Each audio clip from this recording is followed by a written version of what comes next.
Hey, how good was Chris's podcast? Yeah, dude, it was great. Yeah, he did an I awesome. was like, man, this guy interviews so well. Like that was like, I thought that was a very good job, Chris. If you're listening to this, Yeah, you did good. I still like my podcast idea name for their podcast. What was it? Chuck the fuck up. Oh, that's a good idea. That was pretty clever. Or D's Chucks. Yo, Dan, tell me about your kettlebell thing. Yeah, so it's I'm gonna start it middle of June. It's gonna be a 1 week course. It's gonna be online with two in-person sessions. So it bookends by Saturdays. So first Saturday, it's like we meet up, we go over basics, and there's like a couple pre videos for people to watch. Yeah, Then afterwards, we do each day. There's like a new kind of chapter that they go through, and yeah, there's a live feed segment to it that they can tune into, or they can just rewatch it later. And then the idea is like within 7 days, within a week, people will have the opportunity to get significantly better with their kettlebell work. dude, that's awesome. I love it. How do Yeah. I? You want to sign up? Yeah, I got to get in shape. Well, what you got to do is go to the link that I posted on my Instagram, and pretty soon I'm actually working on the members area in my Squarespace right now. So it's taking a little time, but I just wanted to put as much. No, that's cool. Yeah, I saw that you finally posted that. You've only been working on it for 3 years. Yeah. Dude, it's been honestly a work in progress, but I'm finally ready for it, and it's going to be so dope. No So time I'm excited. present, Dan Skinner. You know what, Joe? That was I have to say a big part of my hustle and getting it out had a lot to do with you. So I'll give you credit for it with the way you're putting so much work into this podcast and Hula and everything. It's like it was kind of my kick in the ass to get it up and running and finally. If you wait for things to be perfect, it's always it's gonna be tomorrow and tomorrow and tomorrow. It's like, so I'm, as close as to having it as perfect as I can feel comfortable to throw it out there. So I feel good about it. So it's exciting. So do I get free access because I inspired you? The two of you guys will. You guys will all get free access, but not everyone else is. Everyone else is going to pay. It's going to be worth it. How much are you charging? I think the first time what I'm going to do is for the live events. So there's two. There's a Saturday, and then it finishes with like almost like a graduation session on the following Saturday. And so there'll be an option to do like just exclusively online. So for people, like I've had a bunch of people from like Ontario and California message me, so they're obviously not going to come into Victoria to do it. There'll be like an online cost, and then there'll be like an in-person cost. And so right now, I also want to have the first one be video recorded. So I'm going to have a videographer come and do some work with me as well. And so I'll make the price a little bit less with the on the condition that these people are okay with me using their video footage and everything. How are you guys doing? What's the latest for you guys? Things are pretty good. Jess is going out of town tomorrow. She's going to Denver for a couple days, so it'll be me and Quinny. What's she doing in Denver? She's going to a bachelorette party. Oh, cool. Just in the office. And you weren't invited? No, surprisingly, I was not. I can't believe it. I'm actually going to Washington this weekend. For what? Oh, Demir. What's You're up? killing me. He said, for what? What are you going to Washington for? A wine thing. Washington, D.C.? No, Walla Walla, Washington. Oh, are you really? Oh, You're gonna be really close to me. Yeah, I'll be down in the Columbia Valley. Dude, why didn't you let me know you're gonna be there? That's a small road trip for me. It was like a last minute thing, like this exclusive. You have to be like a member at this really nice wine club or whatever, and they have this once a year wine event. And so that's this weekend. So I'm going with my cousin. It's gonna be awesome. So in other words, Dan, you're not invited. Yeah, So basically, yeah.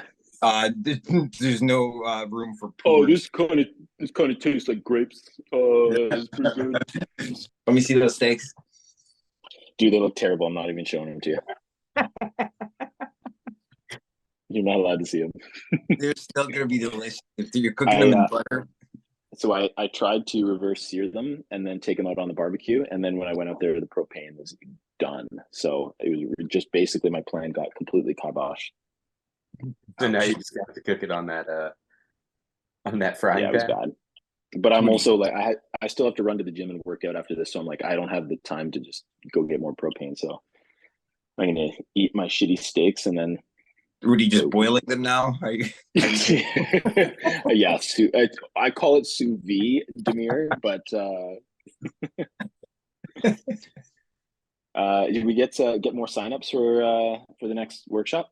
We're 2 signups in.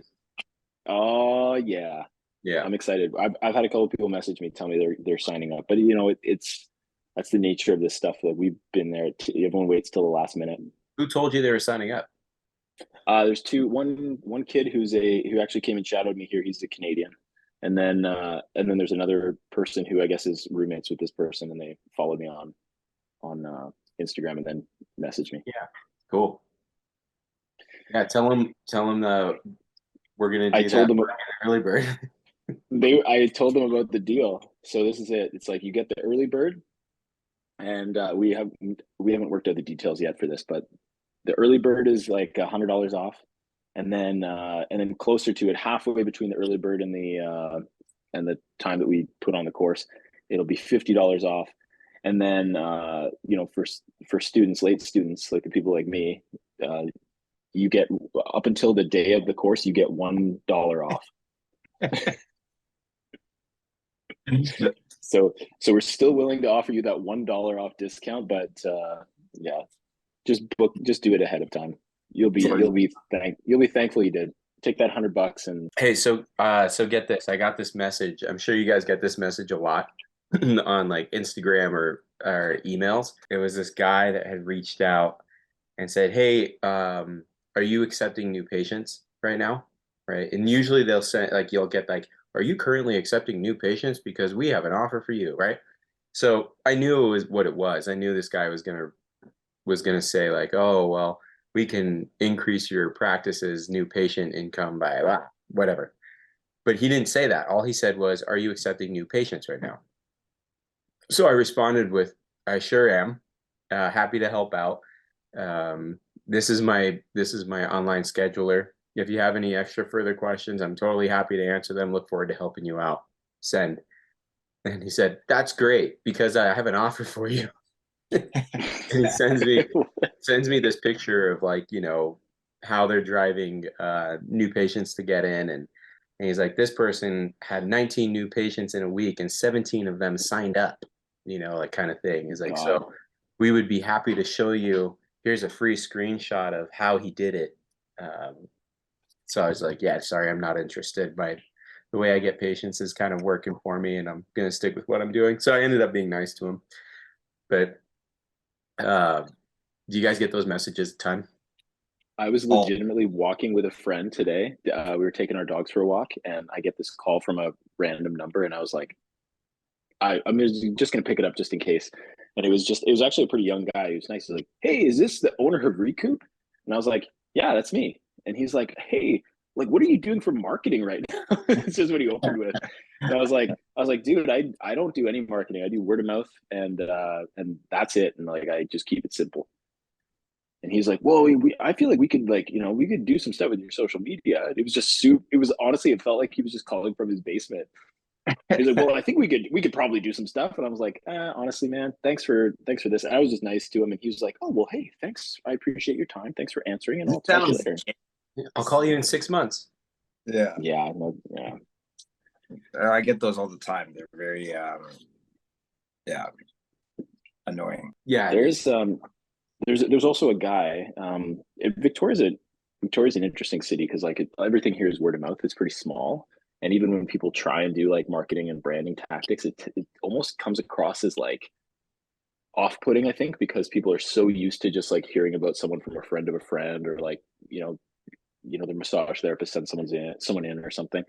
And so in a lot of ways here, it almost seems to like work against people. There was a guy who had just graduated from CMCC, and he came out here. He's actually a really like pretty average, nice guy, but he put so much money into advertising, and it ended up just kind of like breaking him. He ended up putting like way too much emphasis on like trying to get new patients and just putting the money in there. And you know, I met with him for coffee a while back, and he's like, "How much do you spend on advertising?" I was like, "Zero." And he was like dumbfounded. He's like, "You don't like Google ads? You don't have someone do your social media for it?" And I'm like, "No, I don't. Like, my social media is me posting up stupid ass memes that I make every 2 months, and people laugh at it, and then they book in and see me. It's like it's the most ridiculous. I don't even consider that to be marketing. It's more just my outlet to make fun of other stupid stuff that I see, and then it just brings you to the to the tip of someone's mind because you happen to show up on their feed, right? Yeah. Actually, Chris was he kind of brought that up a while back, where he would throw up a newsletter every once in a while, like his bi-yearly message he sent out on MailChimp or something, and just like saying something, or even posting something up on Instagram, even if it's just like him catching something with his like out hunting or something. He'd notice this influx of people just kind of like booking back in to see him because we just, oh hey, yeah, I see my Cairo's out here, just being in that person's mind, right? Yeah, because I thought it would be, well, especially because Chris was saying it'd be good to go over like how to get patients and how to get new patients and like grow the practice and what that sustainability actually looks like for people, especially when they're first starting off. Demir, you want to grab the bull by the horns here? Well, I think it all depends on like where you start. I started as an associate. I was there for like a year. The owner of the clinic wanted me to do, kind of like a lot of external marketing. So go hit a lot of events and, chamber of commerce, get-togethers and all this kind of stuff. And none of it worked. None of those people came to see me. I started, going to the CrossFit gym that was near the clinic, and then I would chat up the coaches and the members, and then that's kind of how I got my foot in the door. And then people talk, and then you start getting a reputation, and you do a good job, and that kind of thing takes a while. And then when I went on my own, a lot of those people followed me who I used to treat as an associate. So I think it's different if you're within another clinic versus if you're just starting out on your own right away. But definitely, I think finding your niche is the most important thing, and then going deep down that niche, and that's where you're going to have a lot of relatability to people, and so you'll be able to relate on how you could help them in something that you guys already have in common. So I think that'd be the number one way, is to find something that you're already super interested in or good at, and double down on that, versus like trying to go like door to door or putting your card on windshield wipers or something. I don't know. What do you think, Joe? Well, I mean, when I was because I went from Sacramento back to Phoenix, so I basically just had to revamp everything after 3.5 years of being somewhere and establishing myself. But I took it all as the same way that I kind of grew, I guess you could say, like a reputation in Sacramento. I kind of adopted the same practices of, like, CrossFit, for instance, was something that I did and I enjoyed doing, and I wouldn't say that I was very, very like high level or anything, but I excelled pretty decently for an average person. And so, I went into CrossFit gym, like going to train, not necessarily going there to like gain patients, and just being there and people seeing me work out and trusting me and hearing how I treat other people. It just started to slowly organically grow, but also just like going off and meeting other people and not just relying on this like CrossFit gym to be my sole source of patients.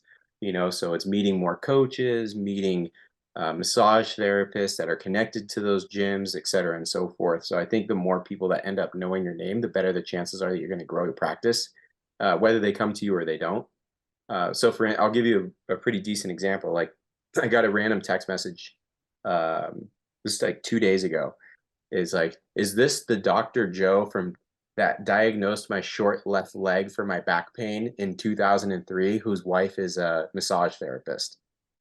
So instead of texting him back, I called him And I was like, hey, just so you know, in 2003, I was in 8th grade. So no, that was not me. And I would never, if there's one thing that I definitely won't do is diagnose um, short leg as your diagnosis. So I knew that wasn't me right away off the get-go. So I told him, I was like, but what I can do for you, because he was really searching for this guy. Went in, I was like, I can search Google for you. I kind of know what to look for. He was an older guy. I was like, I'll screenshot some names and send them to you. And I went through the Arizona board and I found some names and I sent them to him. And then he said, cool, thank you so much. I really appreciate it. I'll send you people in the future. I was like, yeah, if you need me, I'm here too. But that was pretty cool. Like I feel like maybe by doing like paying it forward and doing that guy a solid and getting him with the Cairo that is going to cure his short left leg, uh, he might think of me when someone is in North Scottsdale, like, oh yeah, there is this young guy Joe. Maybe I'll It's send him really that. good at Googling. His Google skills are like no other. I honestly don't think I found him the guy he was looking for, but whatever. I did him a solid. I did a nice thing. But the other thing I think is extremely valuable that people are afraid to do with a patient is telling them that you need more patience. Like, I think that's one of the bigger things that I did was I would tell people like, hey, do you have a friend or family member you think I could help out? And because a lot of times patients will think that you're busy or that you don't have time to see more people. Like, are you accepting new patients is a very common question that patients will ask when I get phone calls or text messages from them. So yeah, no, I would like to have more patients. So send me your friends, send me your family members, send me people you think I could help. And that referral right there, just like it keeps it tight niched. Those people have an expectation when they show up that I'm going to be able to help them. They know I'm not going to be this lunatic person that they're just kind of taking a shot in the dark because they happen to Google chiropractor near me and just said, screw it, I'm going to go in there. So yeah, I'd say that those were really big things for you, Dan. That was a good point. I think, and sometimes they don't almost like the ego gets in the way at the beginning where it's like, no, no, no, yeah, I'm busy, but like also I want patience. Um, and like everybody has to go through that. Even the best chiropractors in the world, if they relocate and they go somewhere else, like, I think the struggle to reestablish yourself is always going to be there. And I think that one thing I've done, and actually it's probably one of the bigger things that I probably should have been doing right at the beginning. And if I could go back, I would do this quicker. Is I'd ask for Google reviews, and I've had lots of people tell me like, as all every time someone comes in, I'm it's usually a referral from somebody else, and so I'll say, hey, who sent you in? Like, how did you find me? And I've had a string of people over the last couple of months that have been like, I looked online and your reviews were like really good. Like you have a bunch of 5-star reviews, and I was like, I guess that means something for some people. It puts you up to higher search, and Joe and Demir and I and Chris to some level have talked about some of the things you can do on Google to make yourself more visible and everything. But like Google reviews really make a difference. So I've done that a little bit more. Every time I put out a newsletter, which is like once every 3 months or something, just to let people know about my vacation hours or like changing clinic hours, I always include a little link on the bottom so they can leave me a review, and I usually get a couple that way. And they're always like really, it's kind of like boosts your kind of boosts you up if you're kind of feeling a little down too, because you'll send out a message and you'll see a few people will read it, and then you get like 3 or 4 nice compliments that come through, like, oh, Dan was super caring and he really listened and spent the time. And I'm like, yeah, I am caring. I do spend the time. That's good. Yeah. It makes you feel like what you're doing is making an impact. So I think that is a great, like, another big thing. I was just telling you earlier, I had a student come and shadow me, and like for some reason people are worried about treating people for free. I feel like I don't know if you guys feel the same way or have this experience where it's like some people are like, no, no, you can't like undervalue yourself. You gotta, like, to me, I look at it as like I'm gifting treatment. Like I'd rather gift a treatment than give someone half price, you know? Mhm. And so some of the best referrals I've ever gotten have been through, a person comes in and they're a massage therapist, and I say, hey, listen, why don't we just do a trade? Why don't we just, instead of you paying today because you don't have insurance, why don't we just, I'll come see you, and then build a relationship with that person. And I think, again, your network gets bigger, and next thing you know, you're co-managing people, and it goes a long way. And it also is just like, I think being a good communicator really helps too, when you can kind of read people and you can know what they want. And then also, like you'd said too, being able to find a person that's going to be better fit. So if someone wants their leg checked, they're probably not going to be satisfied at my office. I mean, I can do it, but I'm going to make fun of it the whole time I do it, and tell you why it's stupid. That explains everything. Yeah. But I also think it's, for every person that you try and squeeze into your schedule and try and accommodate, like, you obviously, it's a balancing act, right? Like, I still like that idea that, you give people what they need and a little bit of what they want, and hopefully you can meet in the middle and figure out what's going to be good for them, and obviously treat them the best you can. But the worst thing you can do is try and jump in someone else's shoes and do it the way that they would do it. I think you need to figure out your own way of doing things. And like Demir, I was an associate when I first graduated, and being in a clinic where a person goes on vacation and now you're basically filled, like your schedule is filled with clients that they've seen for years. I mean, I think part of it was like, I was a little nervous to be trying to do exactly what that other chiropractor had done.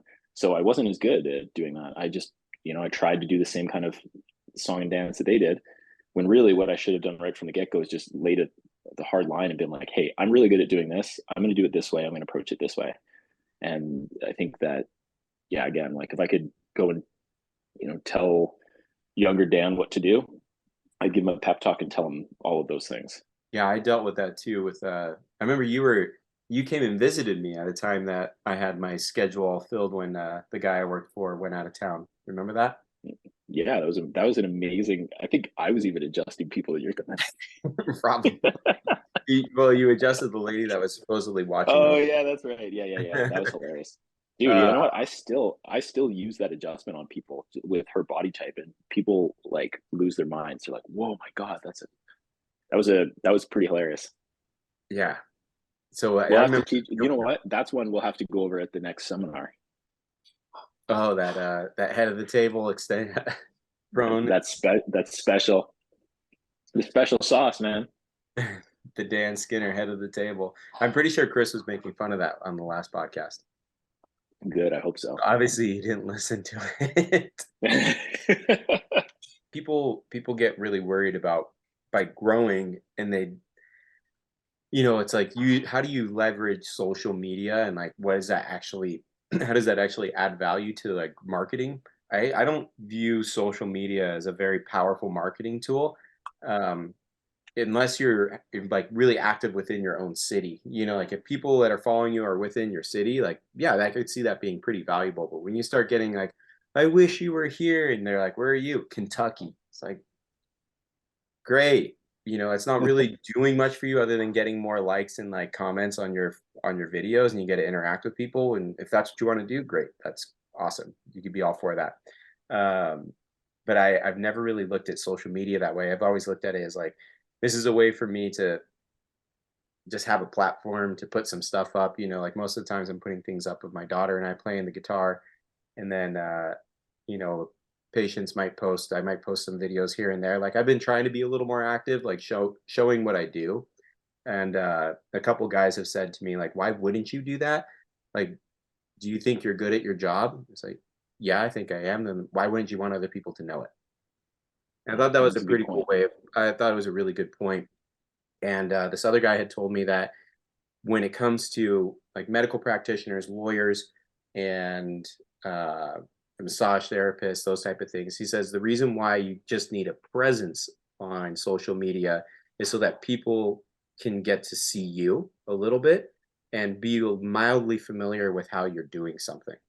And that right there would probably increase the chances of them, if they had happened to Google you and they're like, oh, who's this person? Do they have an Instagram? Click. They do. Scroll. Oh, look at that. It looks like they do some stuff that I want, I think, done to me. Then they end up becoming a patient of some sort. It's not necessarily how many followers do you have or how many likes do you get. Yeah, I think there's a point of. Yeah. Oh, sorry, I didn't mean to cut you off. I think there's a point of diminishing return there too. where it's like when you like I was just actually I just got introduced to this pelvic floor physio a little while ago, and I immediately like my first thing is like, oh, I'll just see what kind of stuff they do for Instagram, and checked it out, and it's just like TikTok dances and like these kind of videos where it's like and like I my palate for that is so turned. I'm just like it's I mean I get it like so you know what that is, that's people trying to fit the shoe. um they're just like, okay, well, this is what people are doing, this works, so I'm going to do this. That's not how I built my practice. I didn't, if I built my practice, sorry, you know what I call those people? Followers, unoriginal. yeah, Truth. They unoriginal. They can't come up with an idea on their own or something like that. So they have to pretend to. One, two, three. Do you have stomach pain? We'll come to Whole Foods and show you 5 things that are bad for your gut. Like there, you know, trends are like I think also like for a while like everyone was posting up these AI pictures of themselves and all that stuff. It's like trends are like a way of feeling connection on the internet too, because I understand it's like this abyss of you know, like you were just even describing people in Kentucky watching your shit, and you're like, oh, I've never even been to Kentucky, but having like something that's kind of familiar, I can get that too. Like, so I see both sides. Part of me is annoyed by it, and I'm kind of like, you should come up with some original things. And I actually think that that's where like some chiropractors have surprised me. Like I've seen some people put out some really cool, interesting, and like kind of infotainment things that are good. And then there's just other people that's just like, do you have pain when you lift your shoulder up in like this? It might be bursitis. Come and see me. And it's like the most jackass, asinine, there's no like method to it. It's just like we're going to A plus B plus C equals a shitty video. And that's the kind of stuff where it's kind of like, oh, now I feel like we're cheapening almost what we're doing. So I yeah, maybe it's the each day I wake up, you know, I'm going to take the Mike Boyle on this. I'm going to say, I feel the way that I feel because I think it's the right way, but I reserve the right to change my mind at any time. Well, Demir's silent because he was caught doing some of those videos that you're Oh talking about. yeah, dude. If you go back, those are back the home, most annoying ones. that's exactly all I do. Yeah, Demir's videos were the worst. Yeah, I don't see that as you're helping yourself so much. I mean, or you could be, you know, posting videos over at Soul Revival 2023 and fucking losing your mind doing air adjustments, telling people you're practicing your God. strikes while you're on all the mushies in the world in Tucson, Arizona. I almost sent you guys a video that I was gonna make. I was in a boxing lesson and I had my wraps up and I was looking like super tough. And I was just gonna start picking up medicine balls and start toggling them and throwing down some thick rotary brakes. That stuff is that. Yeah. Yeah, and you know what? The problem is like that's like people see a lot of that, so they assume that that's like they assume that that's the way you got to go. Like we might have fallen into that same kind of, you know, wiener trap if we were in school and that was all we saw. We didn't have like guys like McClure there to kind of show us that hey, it's less about sitting there and attaching a band to your elbow and more about putting your hands on people and getting feedback and practicing on real humans, because it's you know, I think we were just fortunate enough to get some good tutelage when we were coming through. Yeah, practical advice. Yeah, not like a person who'd been graduated for like 6 months who's then coming back and teaching people how to you know, how to strengthen their, you know, their pisiform contact, and they've adjusted 4 people in real world. It's but that's kind of where the social media paradigm comes in there, where it's like this, you know, you're making yourself look, you know, busier and more intelligent, and you know, it's just like this, it's the shininess of Instagram, which is like, so there's you know, you can see how that works for marketing too, right? And it'll kind of it'll probably attract a certain type of person. There'll be probably some people that are a little more savvy to that than others, and they can kind of see through it. And other people are just kind of like, whoa, this looks cool. Yeah, so definitely right about that.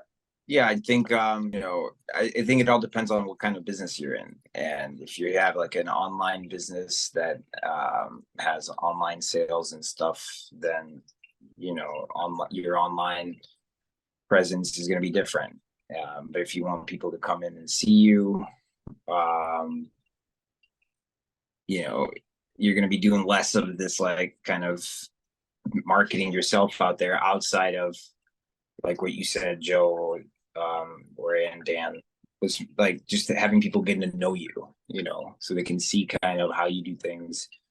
But at the same time, like I also don't like to film a lot of my patient interactions. I also think that just like it's so borderline weird. Um, and so I'm constantly like in this struggle. I'm like today, for example, I treated a guy who's a big influencer in the food space, like food reviews. Yeah, so You're talking to me. I was just saying how sometimes it does feel weird to like record an interaction with your patient. And I had a new patient today he's got some boring job day by day, but he's like a food reviewer, and it's like blown up all over the socials. And so he came to see me, and he was kind of like, I don't mind if you record this, but he's like, but I'm weird and I'm, connected online. And I was like, appreciate you saying that. Because you see online, like, hold on, let me flip the microphone to you before I don't know, this, all of that's just so artificial to me. And I understand why and all that kind of stuff. I just can't bring myself to do it yet, I guess. One of the I things feel the exact same way. Yeah, one of the things that I like, because I don't know if you noticed my last 3 posts that I use the mic, and it's really clean, I will say. But It really helps to add those pop noises after the fact. yeah, exactly. Yeah, I usually go What like, program do you use? Logic. So I would say that one of the things that I was getting, like at least a couple times I did it, I was getting more comfortable just having the microphone there and keeping things as normal as if everything's going normal. And then I'm like, all right, I can edit this down to what I want. I don't need the convo being in there in regards to like what we're talking about, except for my buddy Sean that came. I thought it'd just be funny to make him cringe for a second when I said that all the girls were going to DM me because he was on the camera. But that was just more for me to like a joke to him for me than it was like an actual legitimate thing. But like when I see these other people do their videos and they're like, "Ooh, here we go. It's gonna be." Yeah, it's cringy. Yeah, it's like it's a bunch of BS. Most of my patients, like if I adjust their neck, like they'll be like, "Whew," like, "Dang, that was intense," or "Oh, wow, it felt really good," or it's not this like wild reaction. It seems so disingenuous, and it's all theatrics and for the show of the sake of it versus like when people are coming in to see me, they're there to be treated for a reason, and I'm trying to create change. And I'm not going to show a lot of that in my videos because that's for me and my patient, not for the world. Well, I think we covered a lot of stuff there too. I think that was honestly, we could probably do a part 2 about this later, about different ways to attract patients, and also I think even one thing we should do is at one point we should do a like a full kind of like breakdown on what we would do now if we wanted to do marketing, because Samir and I use MailChimp and do like updates and things like that. And there's there's a lot of things people can do, but at the end of the day, it's like if you feel really comfortable with what you deliver for people when your adjusting is really good, and that, and you feel like the last thing that you're thinking about when a person comes in for an encounter is like whether or not you're going to be able to give them relief or adjust their body the way you want to, there is a confidence that comes with that just makes people feel at ease.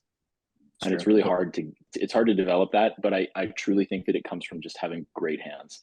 And that's part of the reason why we want to pass on all the information that we've gotten over the years, is because like that goes a long way in having the chiropractic profession develop and continue, and not just turn into this, this weird, kind of departure from manual therapy and turn more into like the physical therapy realm, which is kind of what I'm seeing in parts of, new grads coming out now. It's like some of them are, they're a little hesitant with all that. So I think it's our kind of it's obviously it's a privilege, but it's also like our duty to pass on as much knowledge as we have. So I'm pumped to do this next one with you guys.